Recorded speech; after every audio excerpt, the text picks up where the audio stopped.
di kota Makassar. Hidup sehari-harinya di kota yang ramai ini. Akhirnya mendaftarlah dia pegawai negeri. Setelah mendaftar pegawai negeri, ternyata dia ditempatkan di pelosok kampung di Papua. Tidak ada listrik, tidak ada sinyal. Dan dia harus tinggal di situ bertahun-tahun. Maka dia pasti stres. Saya saku. Nah, teleponlah orang tuanya. Tidak bisa kah di sini, Pak? Setengah mati saya di sini. Tidak ada sinyal. Dari kecil saya berkomunikasi pakai handphone. Sekarang tiba-tiba tidak ada sinyal. Air susah, listrik tidak ada. Menderita saya, Pak. Kata bapaknya, sabar mako dulu nak. Tinggal mako di situ. Insya Allah akan ada perubahan. Tidak bisa kah, Pak? Menderita saya di sini. Setelah dia menderita, akhirnya dia putuskan, sudah Mi, biar mak saja pensiun dini. Lebih baik saya tinggalkan ini pekerjaan gajiku yang cuma 5 juta dari saya penderita 24 jam. Pulang mak, kata bapaknya. Pulang mak kopale. Saudaraku, merantau, pergi kerja, ternyata di tempat kerja tidak menyenangkan. Bapak masih ada pilihan. Apa pilihannya? Pensiun dini. Polisi ditugaskan ke Papua. Di sana orang baku tembak-tembak. Tentara ditugaskan ke Papua. Ternyata juga tidak nyaman di sana. Bapak ibu masih punya pilihan. Apa? Pensiun nggak? Berhenti ya? Ada apa? Tapi ketahuilah demi Allah. Kalau masuk maki dikubur, tidak ada yang dibilang pensiun dini. Kalau masuk maki dikubur, Bapak senang tidak senang, puas tidak puas, tinggal kau di situ. Tidak boleh kau pulang-pulang lagi. Kalau di dunia, tidak senang kita perantauan, masih bisa kita pulang. Pergi cari kerja di Jakarta, ternyata di Jakarta tidak ada nyamannya. Pulang lagi di kampung Tamak Galung. Ternyata sampai di kampung kita merantau, tidak nyaman juga, masih bisa kita pindah lagi. Tapi ketahuilah demi Allah, ketika Bapak masuk kubur, tidak ada pilihan kecuali tinggal maki di situ. Tidak ada lagi pulang-pulangnya. Dan pada saat masuk di kubur, Nabi menjelaskan, ada beberapa orang yang menyesal setelah tiba di kubur. Nah, sesak alena, magai nasabari. Maka dia Nabi tak menyesal mereka sebab apa? Satu, enggan bersedekah. Selama hidupnya, dari pagi sampai pagi lagi, lembur cari nafkah. Bahkan dia tinggalkan sholatnya, dia tinggalkan keluarganya, menghalalkan segala cara. Dia dapat itu harta, bisa bikin rumah yang mewah, punya mobil yang bagus, punya tabungan deposito yang banyak. Tapi ketika dia meninggal, tidak punya sedekah. Rumahmu, depositomu, mobilmu, bukan kau yang punya. Apa yang kau bawa? Hanya selembar kain kafan. Kaos kaki dilarang, cincin tidak boleh, baju tidak boleh, kain kafan, kain yang paling murah. Biar bapak pejabat tinggi, biar bapak kaya, tidak bisa kasih tahu kain kafannya sutra. Tidak, kain yang paling murah. Selama kita hidup, parfum yang kita pakai berjuta-juta harganya, tapi begitu bapak mati, apa parfum dipakai? Kapur barus. Maka menyesallah ketika masuk di kubur, karena dia tidak bersedekah. Kenapa? Sedekah ini yang membuat kita menyesal. Sebab puasa, haji, zakat, sholat hanya kita nikmati ketika kita lakukan saat di dunia. Ketika bapak sholat, puasa, haji, didapat pahalanya ketika kita di dunia. Tapi yang namanya sedekah, namoni mati nih, biar kita sudah jadi jasad, tinggal tulang belulang, tapi masjid yang kita bangun, sekolah yang kita bangun, pesantren yang kita ikut bangun, selama pesantren, masjid, sekolah itu dimanfaatkan, selama itu kiriman pahala datang kepada kita, meskipun kita sudah dikubur. Ini disebut amal jariah. Maka ini masjid belum rampung. Bapak-bapak, sedekah. Saya tidak bisa sedekah uang Ustadz, sedekah dengan otak. Pikir bagaimana supaya bisa maju ini jamaahnya. Saya tidak punya otak Ustadz, tapi saya punya tenaga. Pakai tenagamu menolong agama Allah. Jadi kau security, jagai sandalnya orang. Itu sedekahmu. Saya tentara polisi, gunakan tentara polisi untuk memajukan agama Allah, menolong agama Allah. Saya bukan tentara Ustaz, tidak tahu nggak pintar, tidak tahu uangku. Apa partisipasiku? Jangan kau banyak bicara, diam kau saja. Ada tahu itu orang tidak pernah menyumbang, tidak pernah datang berjamaah, tidak pernah berikut rapat, ngeritik terus panitia dari pangkat-pangkat, dari balai-balai, menyerang terus panitia pembangunan masjid. Maka bawa no, itulah pembangun, itulah partisipasimu. Maka orang yang tidak bersedekah ketika dia hidup, dia akan menyesal di akhirat kelak. Bapak-bapak, ini yang rumah tak ada di sini, begitu meninggal siapa punya? Ahli waris. Ya bagus kalau rumah tak dipakai pengajian.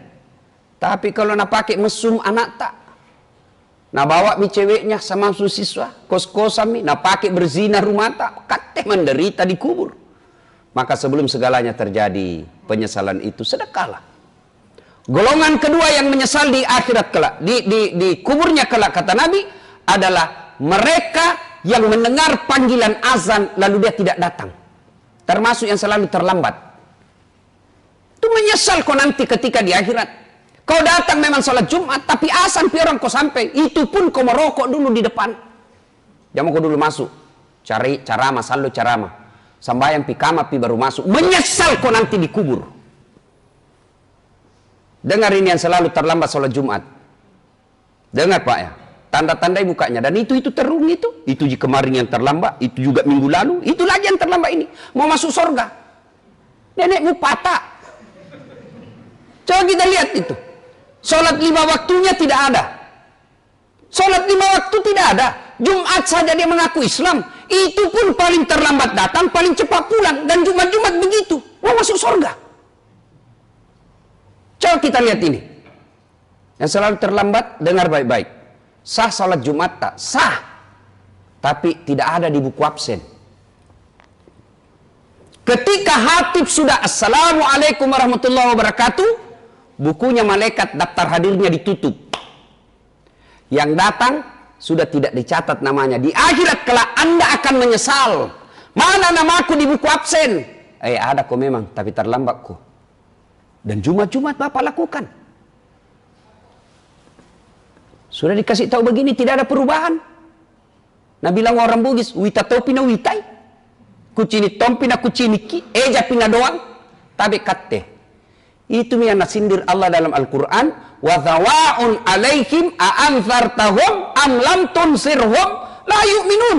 Kau sampaikan ayat Allah atau tidak, kau ceramai atau tidak, mereka tidak akan berubah. Kasar hatinya, mati hatinya. Kata bahasa hadis, kaswatul qalbi, maka doati.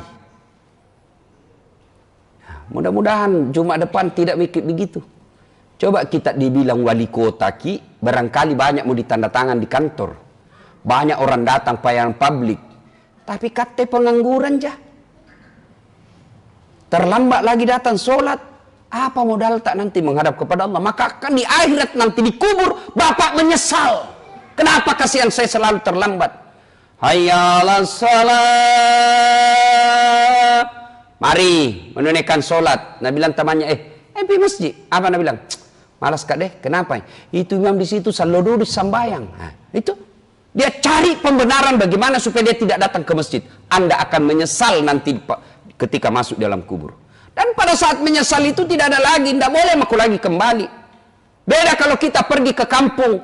Wah menyesal saya tidak bawa laptop. Masih bisa dikirim panter. Tapi ketika masuk di kubur tidak ada lagi. Nah, yang ketiga kata Nabi, orang yang menyesal nanti di akhirat adalah orang yang memutuskan tali silaturahim. Itu nasi salah-salah. Orang yang suka bertengkar. Selesai mi kampret sama cebong. Tinggalkan itu. Sudah mi dilantik presiden. Prabowo sudah jadi menteri. Kate masih bertengkar cebong kampret. Ini dekat lagi kita. Desember nanti ini ada lagi pilih wali Makassar. Silakan berbeda pilihan, tapi jangan bertengkar gara-gara beda pilihan. Kita berpecah belah, termasuk di antara kita. Masjid kadang-kala berpecah belah. Gara-gara apa? Gara-gara beda mazhab. Zaman saya kecil kalau orang berbeda mazhab tidak bertengkar, tidak ribut di medsos. Kita salat subuh, Allahu Akbar. Ternyata di samping tidak kunut, tidak diprotes itu. Langsung jadi saja Allah, tidak kunut di samping Muhammadiyah. Itu saja dibilang dulu. Sekarang baku maki kita di medsos. Seolah-olah kita beda nabi. Sama kiblat tak, sama akidah tak, sama 2 kalimat syahadat tak. Masa gara-gara beda mazhab, beda sudut pandang, kita saling memaki, bahkan akhirnya tidak mau datang ke masjid karena dia tidak setuju dengan pendapat ustadz yang ada di masjid itu. Orang yang memutuskan silaturahim di akhirat kelak akan menyesal. Dan sebelum itu segalanya terjadi, maka penuhi sekarang ini. Kalau bapak yang tadinya malas bersedekah, pulang ke sholat Jumat ini, sedekahlah. Yang selama ini masih selalu terlambat sholat Jumat, minggu depan kita lakukan. Datang lebih awal, selesai sholat Jumat, jangkit juga langsung pulang. Dia mungkin nanti itu yang paling terlambat datang, dia juga itu cepat pulang nanti. Lihat begini ya. Tanda-tanda beda, itu paling terlambat datang, begitu assalamualaikum langsung lompat. Dia tonji itu. Dan dia lagi minggu depan. Nah, apa susahnya Pak? Kita semua punya masalah. Ketika ada masalah seperti ini, selesai ke salat Jumat, tinggal ke 5 menit. Mengadu kepada Allah. Minta pertolongan kepada Allah. Ya Allah capek makasihan. 3 tahun mak ini jadi sarjana tidak punya kerja. Kau melarang saya menyogok. Kau melarang saya nepotisme. Engkau mengharamkan yang dilarang agama. Tapi saya mau kerja ya Allah. Minta pertolonganmu ya Allah. Tidak ada daya dan kekuatan. Kalau engkau menolong saya Allah, tidak ada kekuatan manusia yang bisa menghalangi. Minta nangis kepada Allah. Minta kepada Allah sesuai janji Allah. Ud'uni astajib lakum, mintaku kepadaku, pasti saya kasih kok. Itu janji Allah. Banyak dosa aku Ustaz.